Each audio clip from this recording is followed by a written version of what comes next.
Gentlemen! You've been relaxed up to now. You're concentrating, and you're just waiting to roll off. There's 500 miles ahead of you, and you're focusing on a green flag. There's only one thing on your mind: victory. Start your engine!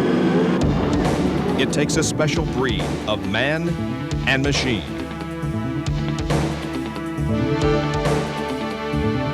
A breed which can unleash and then harness the raw horsepower that is his own creation.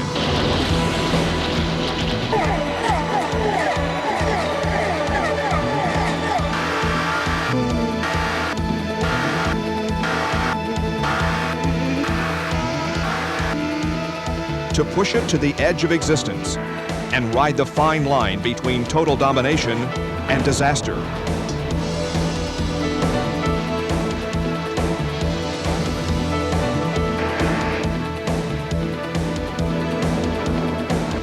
Dedication, cunning, skill, and tenacity are the scales on which one will be measured. But in the end, it is victory which will bear out the ruler.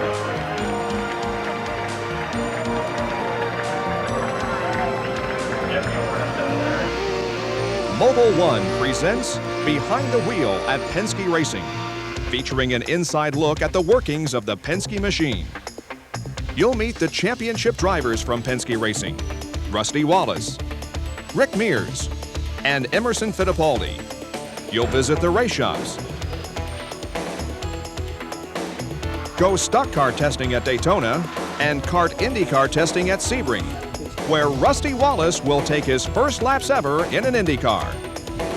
Hi everyone, I'm Bob Jenkins. Over the years, it has been man's fascination with the motor vehicle that has driven him to arenas like these, to test and challenge themselves against their own creations. This passion for the iron horse has affected society to the point where auto racing is one of the top spectator sports in the world.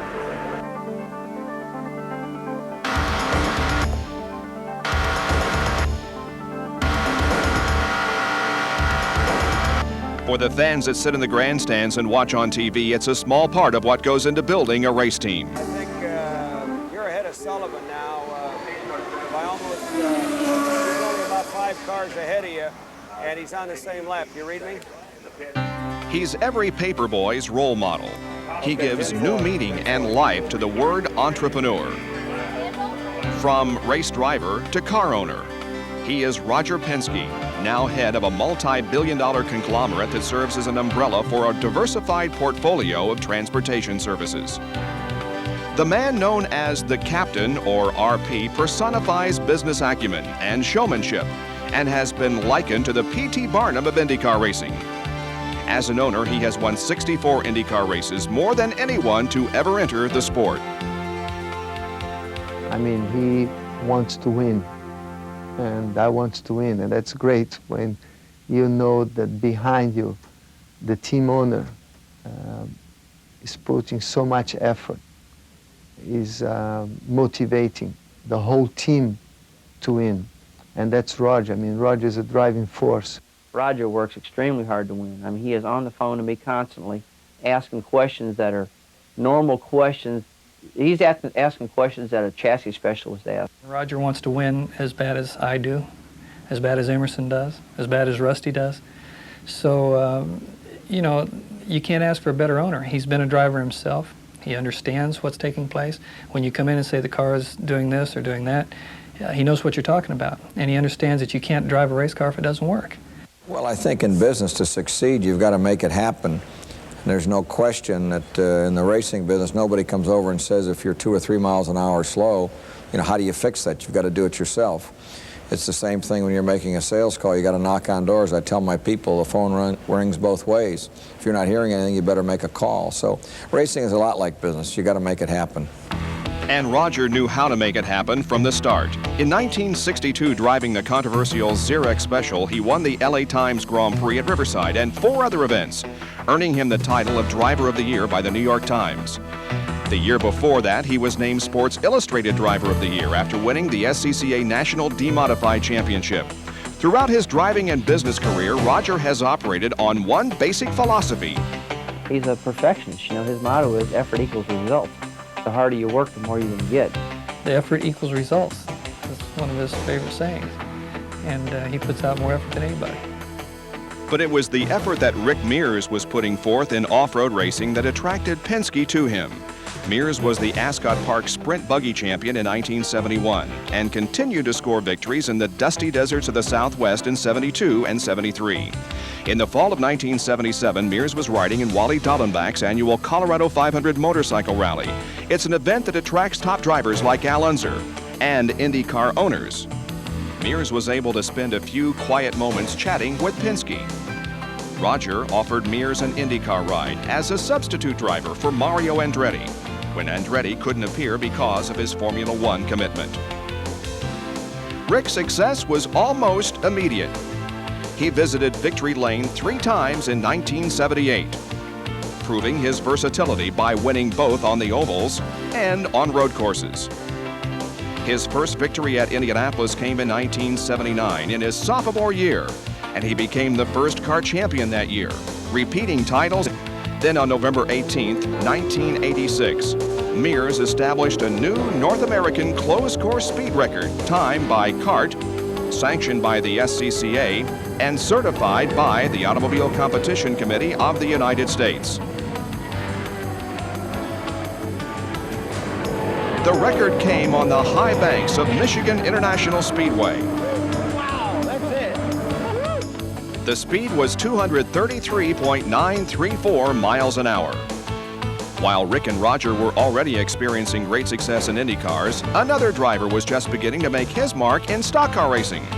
Rusty Wallace, who grew up in the St. Louis area, was burning up the Midwest short tracks in the American Speed Association. And Penske was watching him closely, recognizing his potential. Rusty's first race with Penske was at Atlanta International Raceway in 1980. Rusty finished second in that event, driving a Chevrolet Caprice. But it launched a career that led to a Winston Cup title for Rusty in 1989. Ironically, he clinched the championship at the same track. He told me in 1980, look, we can't continue on with this no more, but when I get back, we're going to be back together. We're going to do it right this time. We've done it right this time. Another man who had been doing it right in Formula One racing since the early 70s was Emerson Fittipaldi. Winning 5 races in 72, he became the youngest ever world champ at age 25. His second Formula One title came 2 years later, and then he finished second in points in 1975. In 76, he launched his own Brazilian-based team, but retired from Formula One racing in 1982. In 1984, Emo returned to racing, this time in Indy cars. And at the 1989 Indianapolis 500, he and Al Unser Jr. were battling for the lead with 2 laps to go when their cars made contact, sending Unser to the third turn wall and Emo to victory lane. Cool and calculating, I'd have to say, would be my assessment of Emerson. How about Rusty? Rusty is more of an engineer and a technician than people might realize. A hard charger. But again, he knows the limits of the car. And Rick? Rick is someone who probably his greatest skill is keeping the team up when we really need it, when we might be in trouble. He's been a great team player. And teamwork is what's made Penske Racing successful over the years, both in CART IndyCar racing and Winston Cup stock cars. The drivers are only part of the success. It also takes skill, hard work, and determination on the part of the team members. Those who work behind the scenes, those who prepare the race cars, and those who service them during competition. If you've ever jacked up your car,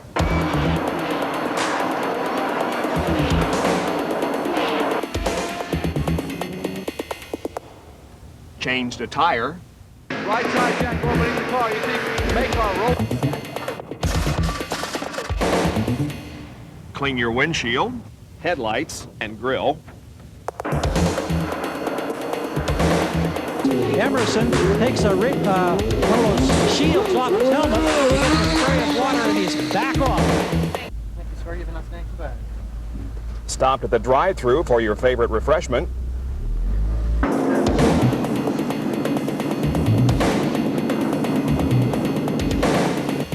Or filled your tank with fuel. If you have, you've just completed the basic elements of a pit stop in about an hour's time.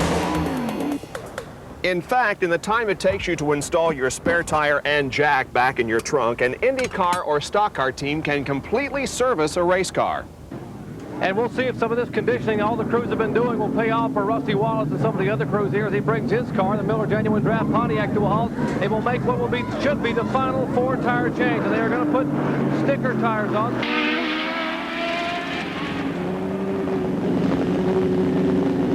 Now back here on Rusty Wallace's car, they changed left side tires here on the car number 27. Maycar and crew putting the left side lug nuts on. Fuel being put in the car. He is off the jack. Great pit stop.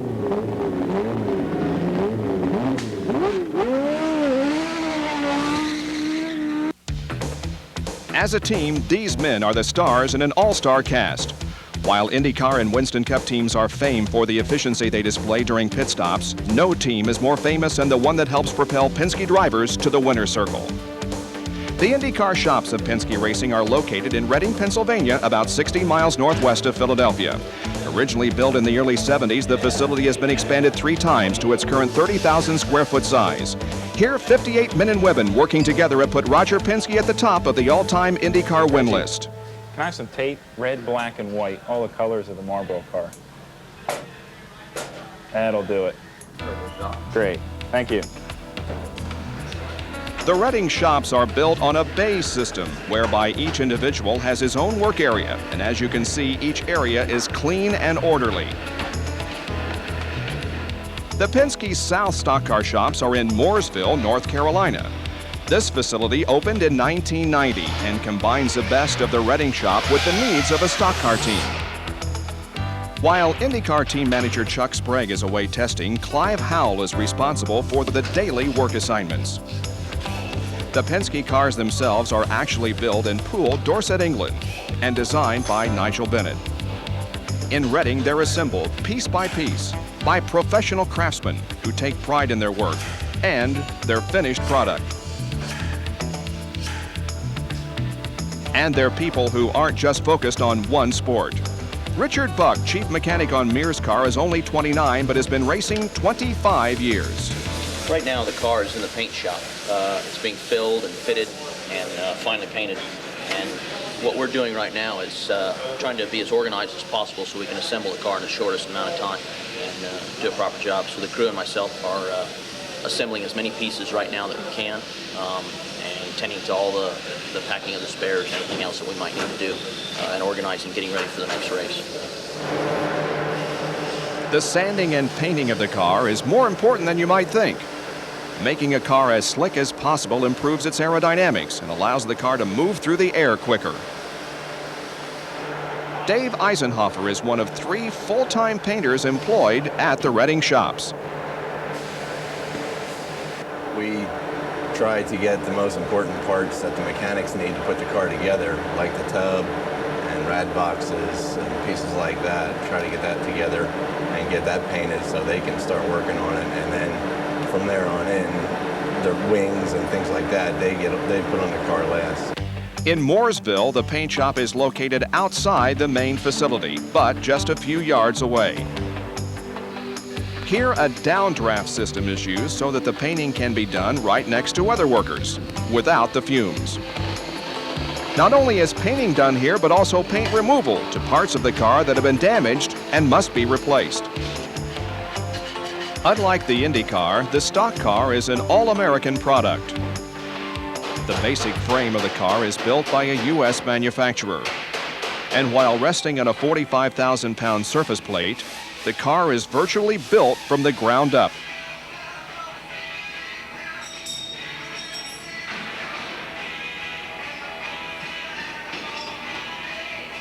The sheet metal is formed.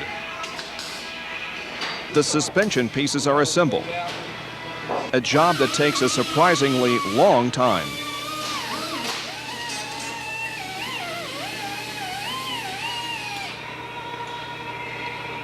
With 7 to 8 guys working on the car, it takes the better part of a month to actually roll one in, unload it, and then that's rolling it on a racetrack, getting ready to go to any of the 30 races we go to. While referred to as stock cars, there really is very little similarity between this race car and the one that you see on the highway. But the basic shape of the car must fit templates, carefully regulated by NASCAR so that a Pontiac race car looks like a Pontiac passenger car. We've worked with the bodies over the years, been in the wind tunnel for the last 10 years, I guess now. The wind tunnel's really helped us go faster and be a little safer, and we'd like to think we've helped the design of the new cars that are on the streets today. The development of the passenger car has come a long way since the early part of the century, due in part to the knowledge learned in the wind tunnel or aerodynamic laboratory. At the GM facility in Warren, Michigan, a 4,000 horsepower DC motor turns blades that are 14 feet long.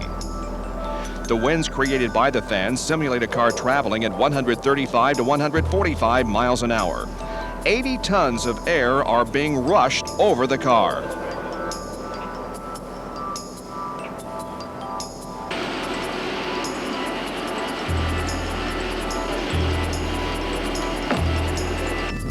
A non-toxic smoke from a propylene glycol substance allows researchers to see exactly how air flows over, under, and around the car.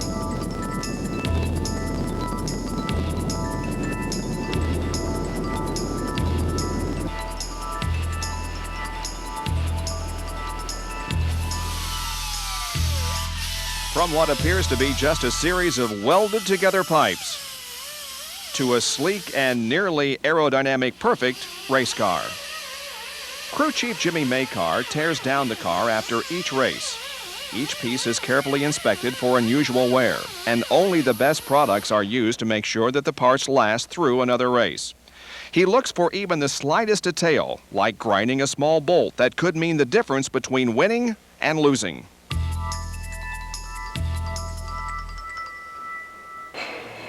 That ought to give us some more turn radius in that fits. The key word at Penske Racing, at both the stock car and IndyCar shops, is detail. Engine blocks are washed and cleaned. Welding is done with the utmost precision. An important aspect of inspection takes place in the Magnaflux room. Here, using an electrically charged solution, parts are examined under a black light, and even the smallest imperfection is visible. Magnaflux parts for the whole engine takes about right around 2 hours, but the time it takes the guys to change a motor at the track or something, just can't do without it hardly. While crews from both shops work toward the same goal, often sharing information, the open-wheel Indy car requires some things that the stock car doesn't. The organizational effort that goes into it, I think, is where the difference comes. Obviously, we have to have a car in order to race. How you get to that point is where the difference lies. Unlike the stock cars, you know, we have accessory starters. We don't have the capacity to put starters on the car, mainly for weight. So we have accessory starters to start the cars. All our fuel cells are custom. In our cars, they're so tight, we don't have a lot of room to put things. No fenders like a stock car has, or no trunk. And there's no extra back seat to put things. Everything fits like a glove. There's not much room to work with. The stock car is also fitted with a fuel cell, which nearly fills the trunk of the Pontiac. The fuel powers the normally aspirated V8 engine. Harold Elliott is the head of the engine building department. Probably the biggest engine shop in the business. And I think we've got 7 guys working on engines, not totally working on one particular engine, but they're specialized in cylinder heads, specialized in the hardware part of it, the balancing of the engine. And we've got 3 guys that do nothing but assembly work. And I think this is about the same way with the guys that work on the Indy car. It's pretty much a well-balanced situation. They've got guys that are specialized in certain areas just the same way as we do. Okay, we're looking at oil temperature, water temperature, our correction factor, our fuel flow, oil pressure, and oil flow here.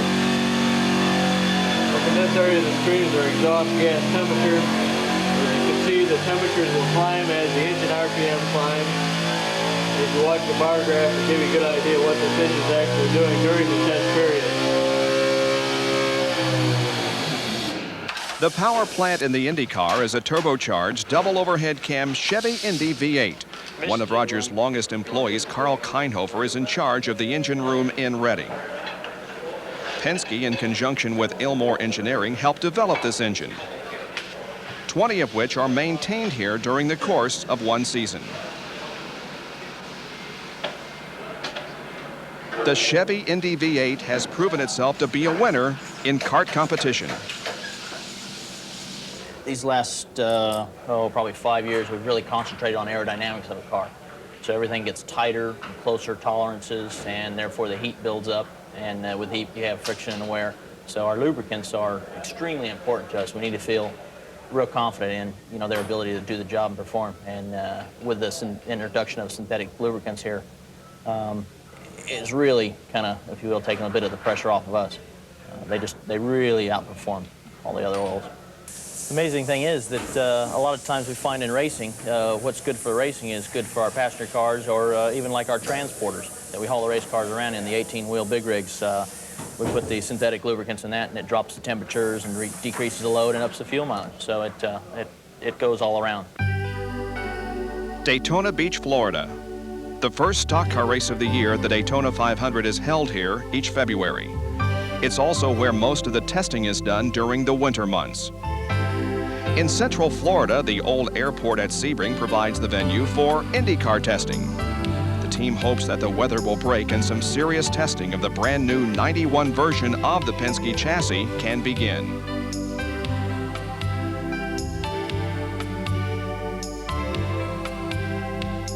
At Sebring, Rick Mears and Emerson Fittipaldi will have the entire track to themselves to put the car through its paces, to see if the new innovations that have been developed during the past year work. At Daytona, Rusty Wallace will share the track with others. Testing and development is perhaps the single most important part of racing. It can make or break a team. The day begins early at Daytona.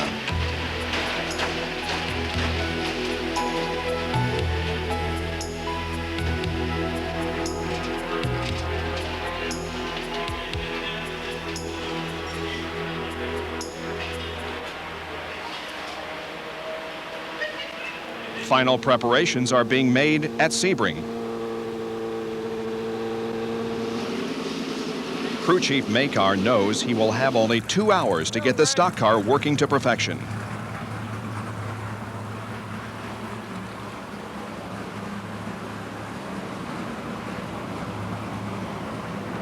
I was telling them, Art said we could have a little offset in that top part of your air cleaner because of the rake in it. Well, but this couldn't be offset. While the final bolts are tightened in preparation for the first session, Makar anxiously awaits the arrival of Rusty Wallace.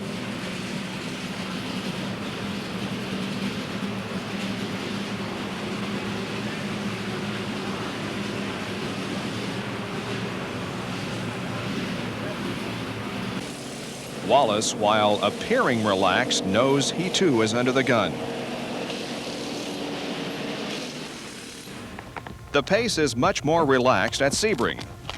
As Rick gets into the car, he knows there will be many more test sessions before the first race. An hour now and then probably an hour this afternoon, he said. Now. This thing's still too tight. What's that? Sub belts. No, I think it'll be okay. Okay. Okay.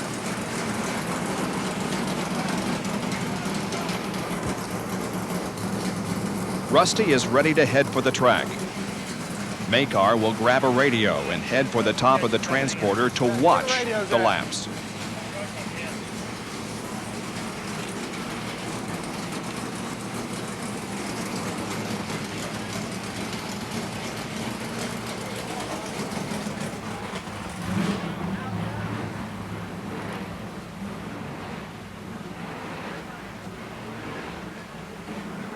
All the radios.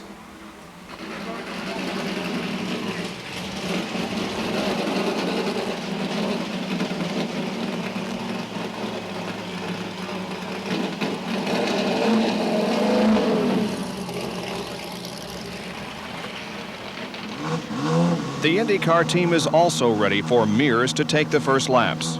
Their concentration today will be on brakes.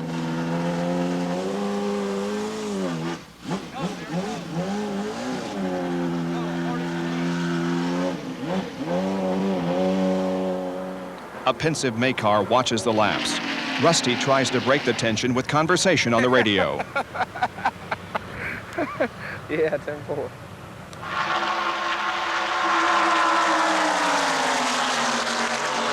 That was a hell of a mess to try and get out of it to get a plug check, wasn't it? Good. Can we go forward a little more so I can get fuel?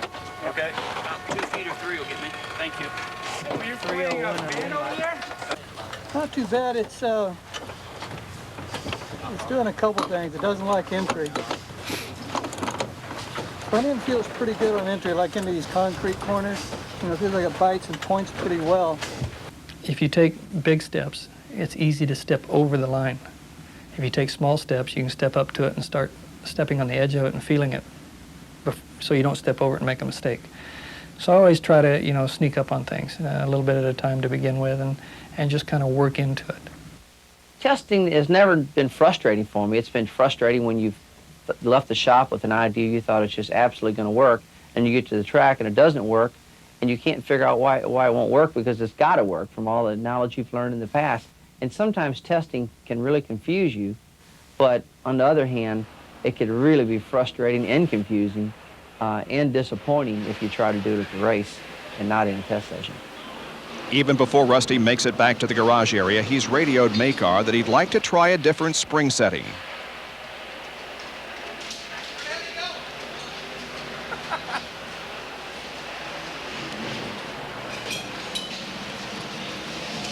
With only a few more minutes left in the session, the crew quickly goes to work. Can I go ahead and get you a height check right quick after he jumps out? No, just do it right there. It'll be fine. That way you can get the plug check while you're doing that. Fix those in a little bit. Yeah. Right. Go ahead and get you a measurement right here, and we'll double check it right here. Drivers play a very important part in feeding back the information of what's happening with the car. And that's the real winner. That's where you look at a Fittipaldi, a Mears, a Rusty Wallace, you know, a Danny Sullivan, a Bobby Unser. People have driven for us. They have that ability to feed back to the engineer or the crew chief to make that decision. You know, with that much split front to rear, we're showing 10 degrees more in that right front. To bring the total rate down, this left front's going to make the front end feel like it's a little stiffer. And that 200 pounds softer here should gain a little bite in the center. We should eat that left rear tire up. Right. For Emerson Fittipaldi, the Sebring test is a day of frustration. His car will not be able to run today, but he listens intently to Mears' debriefing. That's all right. It doesn't. I mean, I haven't touched anything, so I don't know. Yeah. Tim, can you put me on? It should be okay. With the new springs in place and other adjustments made, Wallace returns to the Daytona High Banks, looking for that fraction of a second that can mean the difference between winning and losing.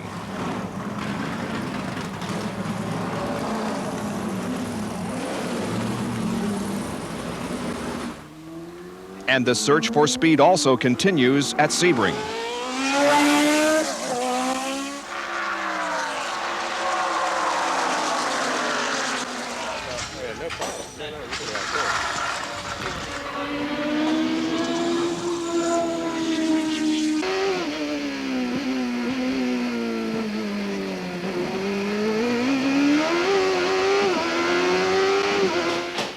Might run a couple more rounds of bit of bite in it. Mm-hmm. Maybe. See, we got the half a round of spring rubber. So everything, in that right every front. time we keep slamming to it, doesn't.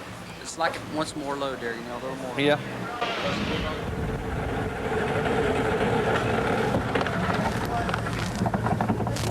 It seemed to stay better that time. Did they? You can make heads or tails out of this, you're pretty good. Each of Rusty's laps are recorded. More adjustments are made on the car.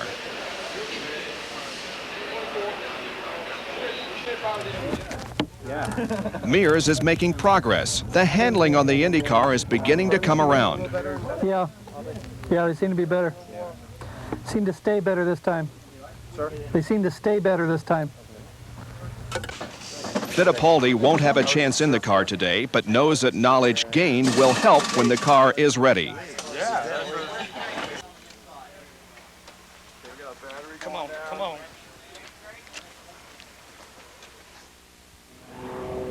With the Daytona test complete, Rusty changes from race driver to his second favorite pastime, flying. He pilots his own twin-engine aircraft to Sebring, where he meets up with his Penske Racing colleagues for his first laps ever in an Indy car. Hey, Don, how you doing? Yeah, man.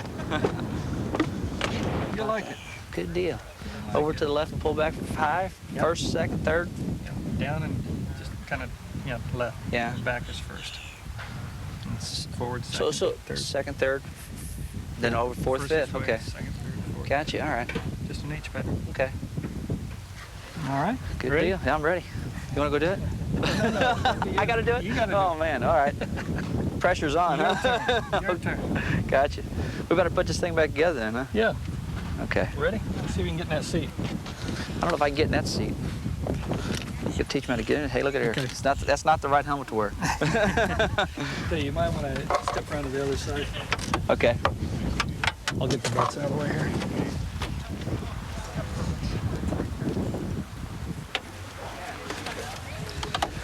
Okay, just step right Take up the in wheel here off and or on?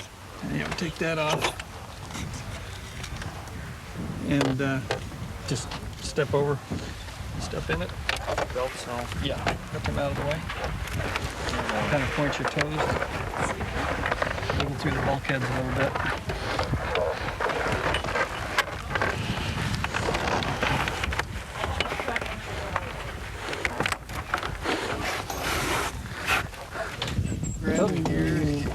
Yeah, you don't move your feet around down there much. Keep that left foot on the clutch and that right foot on the... Is that how you do it? I thought if I ever rode an Indy car, maybe one of them show cars, and then get the real thing.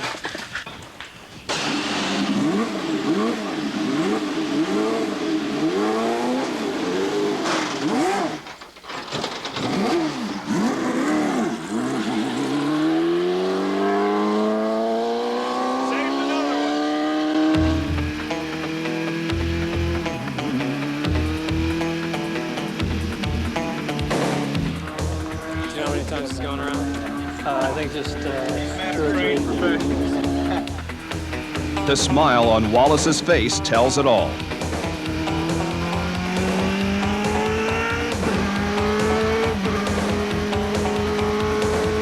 He sounds real good. Shifts in it. Yeah. Shifts it nice. Yeah. Oh yeah, you want to go with it.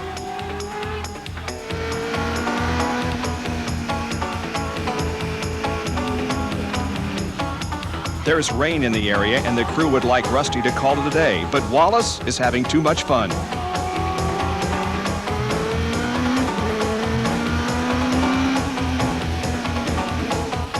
Finally, with rain starting to fall, Rusty heeds the call and comes to the pit area.